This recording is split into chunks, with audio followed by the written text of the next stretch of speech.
It was supposed to be a routine Wednesday meeting, project updates, maybe talk about the new safety protocols, nothing major. But the second Chuck Caldwell cleared his throat and said, "I've got some big news today," I felt my gut twist. Something was wrong. He stood at the front of our conference room with that grin he always wore when he was about to screw someone over, the kind that never touched his eyes. "Starting next month," Chuck announced, "we're officially naming Austin Caldwell as the new operations director for Maverick Construction Group." The room erupted in applause. People actually clapped. I sat there staring like I'd been hit with a 2x4. Austin, the 28-year-old who still couldn't read a foundation plan without calling for backup. "My name is Tom Harrison. I'm 49 years old. I live in San Antonio, Texas. And for the last 6 years, I've been running field operations at Maverick Construction. Site evaluations, permitting, contractor coordination, all of it. I was the guy chasing down city approvals while Austin was still learning how to use Excel in business school. Just 8 months ago, Chuck introduced him as a management trainee who wants to understand the business from the ground up. I clapped for that, too. Stupid me. I clapped again now, hands moving like they weren't even connected to my brain.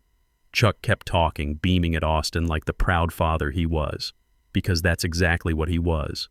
"I want to especially thank Tom for showing Austin the ropes these past months," Chuck said, looking right at me. "Couldn't have done it without your mentorship." My collar felt tight. I loosened my tie without thinking. Austin gave this awkward wave like he knew he didn't deserve it. Kid was trying to look humble, but those $300 boots and designer shirt told a different story. Chuck went on about fresh perspectives and innovative leadership while I stared at the wall, pretending to listen. My ears buzzed like I was drowning. 6 years. 6 years of 12-hour days, working weekends, dragging my butt to city council meetings to get projects approved, thinking it was all building towards something, but it wasn't. This was always the plan. They never intended to promote me. I was just the babysitter, the tour guide, the guy who did the real work while the golden boy learned how to be my boss. I turned back to my laptop, opened our project tracker, and stared at the numbers. But all I could see were the last 6 years going up in smoke. 6 years earlier, I'd joined Maverick fresh off the worst period of my life. My son Jake had just deployed to Afghanistan for his second tour. My daughter-in-law couldn't handle it, took the kids and moved back to her mother's in Oklahoma. That left me with my 2 granddaughters, Sarah and Emma, ages 10 and 6 at the time. I needed steady work, good insurance, something reliable. Chuck Caldwell promised me both. He told me during the interview that he was impressed with my background in municipal planning and swore I'd grow fast. At Maverick, "You're exactly the kind of experienced hand we need," he told me. The man said I had real expertise, and I believed him. I threw everything into that job. Site inspections in 105-degree Texas heat, writing proposals until midnight, keeping contractors in line when they tried to cut corners, permitting, surveys, client meetings. I didn't just learn Maverick's system, I became it. Some nights I'd crash on the office couch, laptop still open because I couldn't stop thinking about foundation specs or drainage requirements.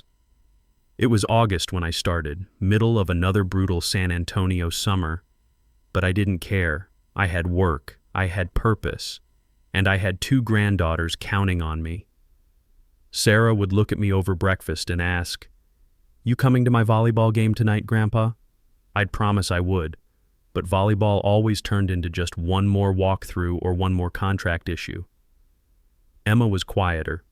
She'd just nod when I explained why I had to work late again, but I could see it in her eyes.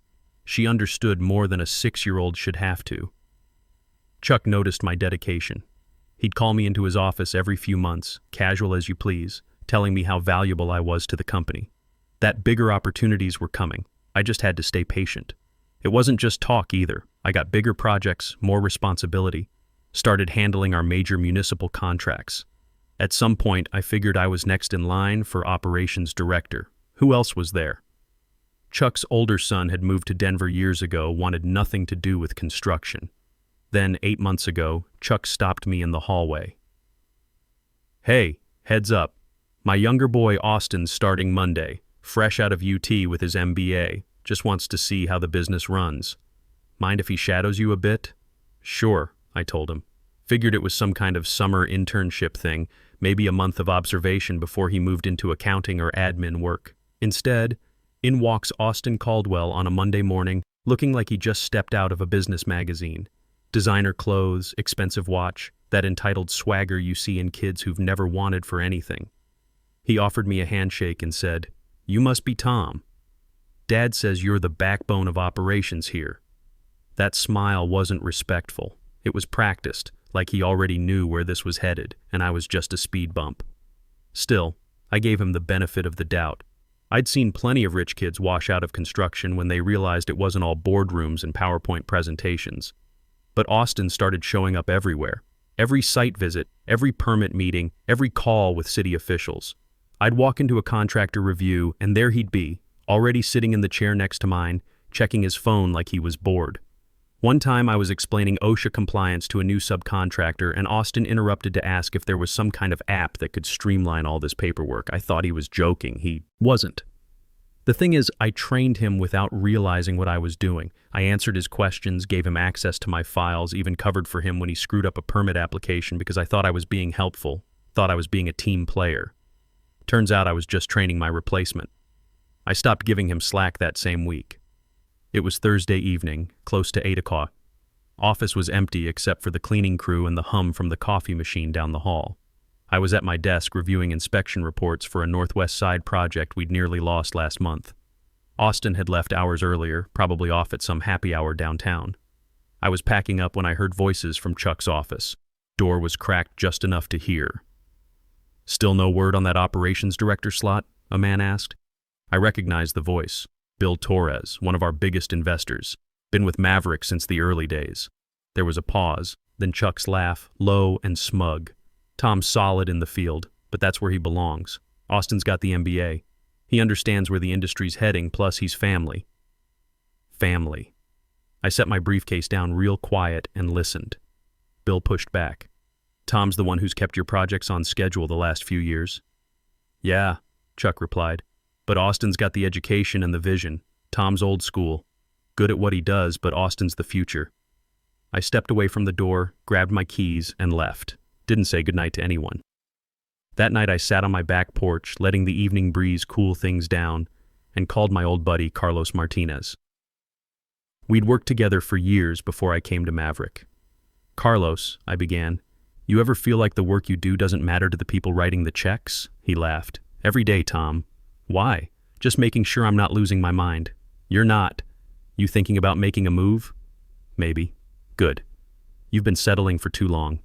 But that Wednesday morning, sitting in the conference room watching Chuck hand Austin his leather portfolio, all those years felt wasted. The applause died down. People went back to their desks. I stayed in my chair for a minute, staring at nothing. Then I stood up, walked to my desk, opened Word, and typed 3 lines. No fancy language, no emotional speeches, just facts. Effective 2 weeks from today, I resigned from my position at Maverick Construction Group. Thomas Harrison. I printed it, signed it, and walked straight to Chuck's office. He was still grinning when I knocked. "Hey, Tom. Perfect timing. I was just going to—" "I'm resigning." I dropped the letter on his desk. 2 weeks' notice. His smile froze, then melted. "Wait, what?" He picked up the letter like it was written in Chinese. "You're serious?" I nodded. Already sent a copy to HR. He stood up, hands out like he was calming a spooked horse.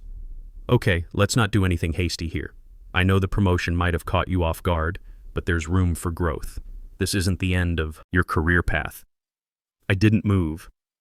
"You've built something here, Tom. Your reputation means something," he continued, starting to sweat. "And I know you've got responsibilities. 2 granddaughters, a mortgage, bills. Let's be honest, jumping ship right now isn't smart." There it was, the guilt trip. I'd been expecting it. "I'm aware of my situation," I replied, "and I'm not jumping anywhere. I'm walking away." Chuck stepped around his desk. "Look, how about this? We create a senior position for you, senior operations coordinator. Same pay, maybe a bump in 6 months. You'd work under Austin, sure, but you'd have full oversight of—" "No." He blinked. "Just like that?" "Just like that." He sat back down slower this time. "If you leave like this, I can't guarantee good references. You've built your whole network through this company. That's proprietary knowledge walking out the door. I tilted my head. You threatening me? He held up his hands. I'm trying to protect you from making a mistake. The mistake was staying this long. I headed for the door. I'll finish my 2 weeks. I'll even make sure Austin doesn't tank the West Side project. But after that, you're on your own. His jaw tightened. He looked like he wanted to throw something. I walked out and closed the door behind me. Didn't slam it, didn't need to. Just went back to my desk and started organizing my files. Monday morning, I walked in like any other day, coffee in hand, ready to wrap up my final 2 weeks. Austin was already at my desk, or trying to be. He had 2 monitors open, a legal pad covered in chicken scratch, and the look of someone who hadn't slept. Hey, he managed, voice tight. Got a minute? I think we have a problem. I looked over his shoulder. Spreadsheets, budget reports, cost projections, and a big red warning in the corner of one screen. Wait, I pointed out. Is that the compliance deadline for the medical center site? I think so, he admitted. I don't know. It popped up in an email this morning. That was due last Friday, Austin. His mouth opened, then closed. That triggers a $15,000 late penalty if we don't get the paperwork filed by close of business today. But we can't file until the civil engineering team signs off on the revised drainage plan that you were supposed to approve last week. He stared at me like I was speaking a foreign language. I leaned over and started clicking through windows.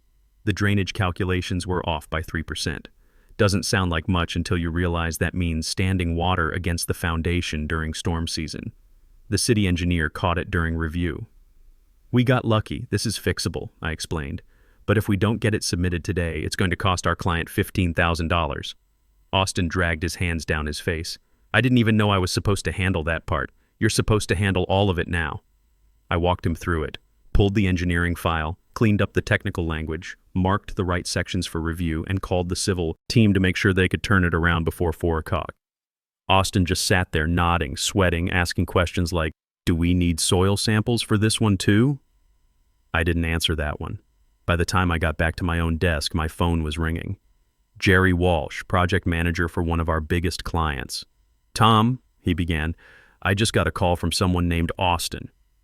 Is that who's taking over your projects? That's right. Long pause. We've got a city planning meeting next Tuesday. If I show up and this kid doesn't know how to handle those folks, I'm walking. Just fair warning. I kept my voice neutral. Understood. An hour later, another call. Pete Gonzalez from the commercial development side. Same story.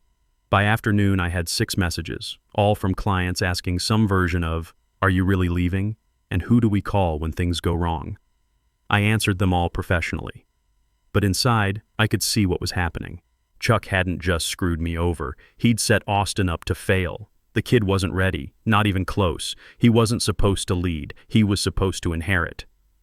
I leaned back in my chair and watched the emails pile up. Austin had the title, but I still had the relationships. And those clients were making it crystal clear who they trusted. Chuck's assistant knocked on my door right after lunch. He wants to see you. Now. I didn't ask what it was about. I already knew. His door was open, but he closed it hard when I walked in. Austin was slumped in one of the chairs, looking like a kid who'd been caught cheating. Chuck stood by the window, arms crossed. Didn't offer me a seat. I've been getting calls, he started, voice sharp. Lots of calls. Clients saying they're confused about who's running their projects. I remained silent. He turned around. You're sabotaging our client relationships, Tom. You're using your position to undermine Austin while you're still on payroll. No, I responded. I'm answering questions. They're calling because they're nervous. You threw them at Austin with 0 transition and expected instant loyalty. That's not how business works. He stepped closer. This isn't about hurt feelings. This is business, and you're sharing proprietary information with outsiders. I raised an eyebrow. What proprietary information? Internal processes. Client strategies. That's confidential company knowledge. There's no non-compete in my contract, I pointed out. No NDA either.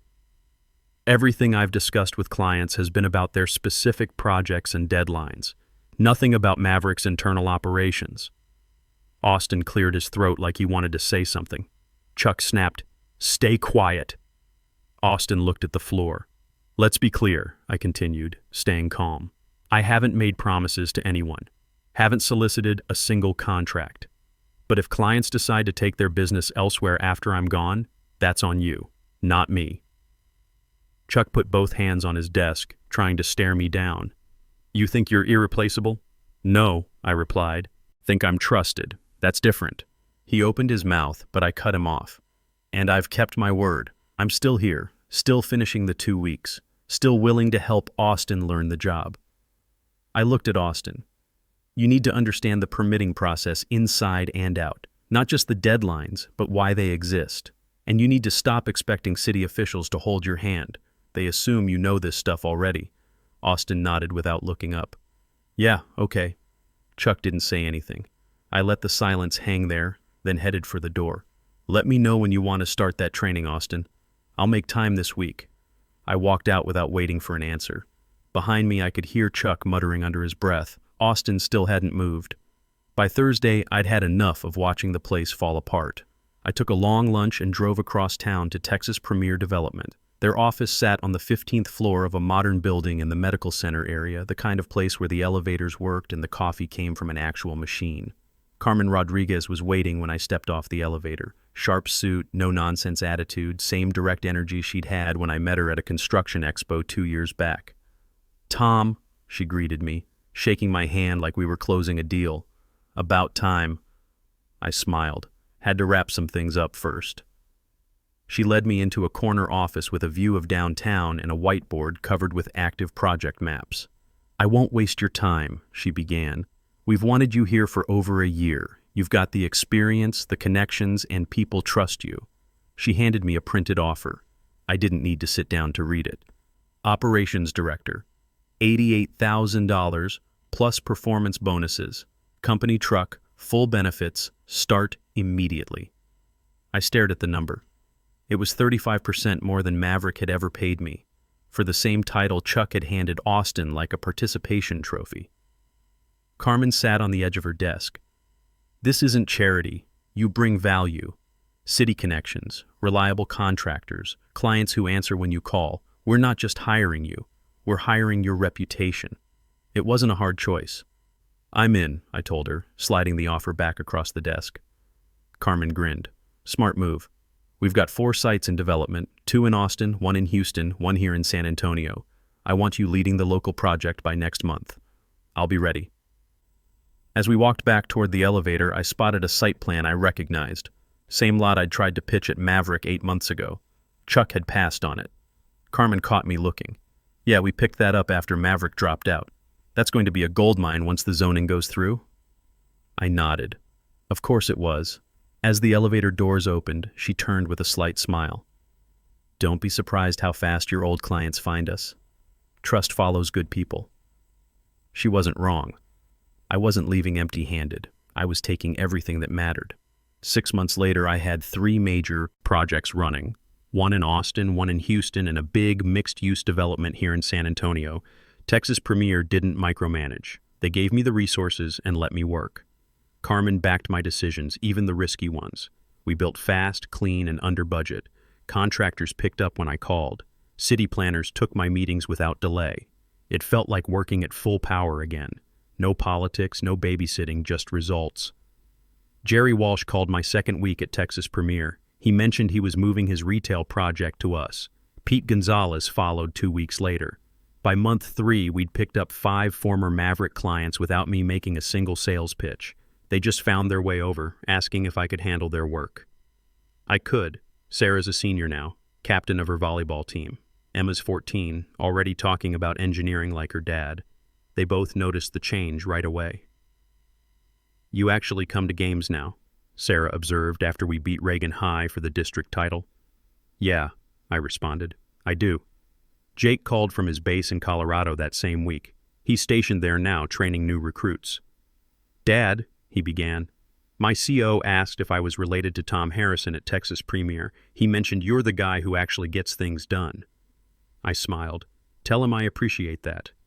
I did. He wants to grab coffee next time he's in San Antonio. Talk about some veteran housing projects coming up. I'd like that. I was reviewing plans for our 4th project when Carmen walked in with a rolled-up magazine. Thought you'd want to see this, she announced, tossing it on my desk. Texas Construction Weekly. The headline was brutal. Maverick Construction loses major contracts after management shakeup. Right underneath, a picture of Austin at some industry event, looking completely lost. Sweat stains visible, mouth half open mid-sentence. The article laid it all out.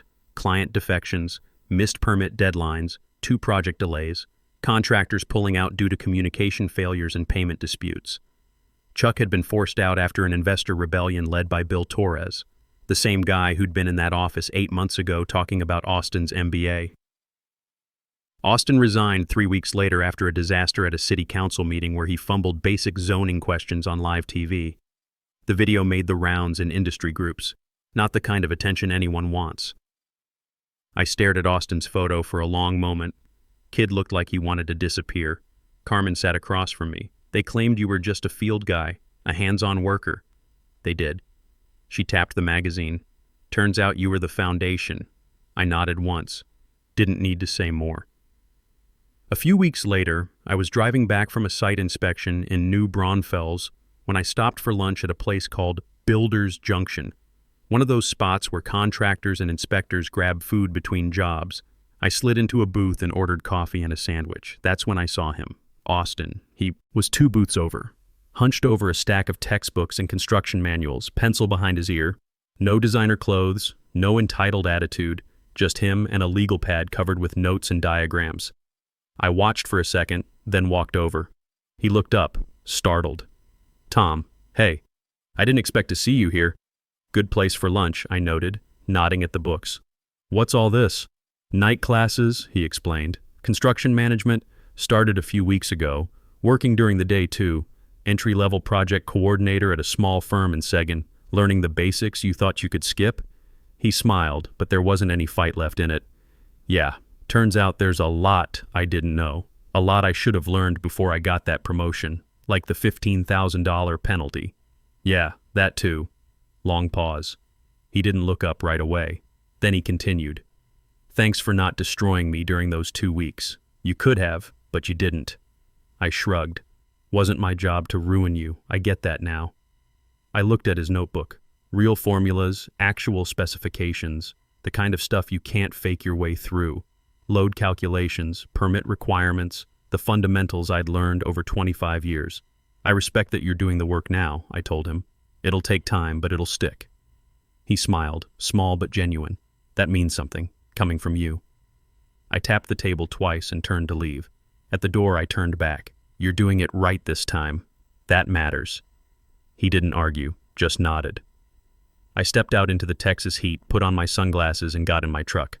My phone buzzed. Text from Sarah. "Grandpa, you free Saturday? District playoffs. We need our good luck charm there."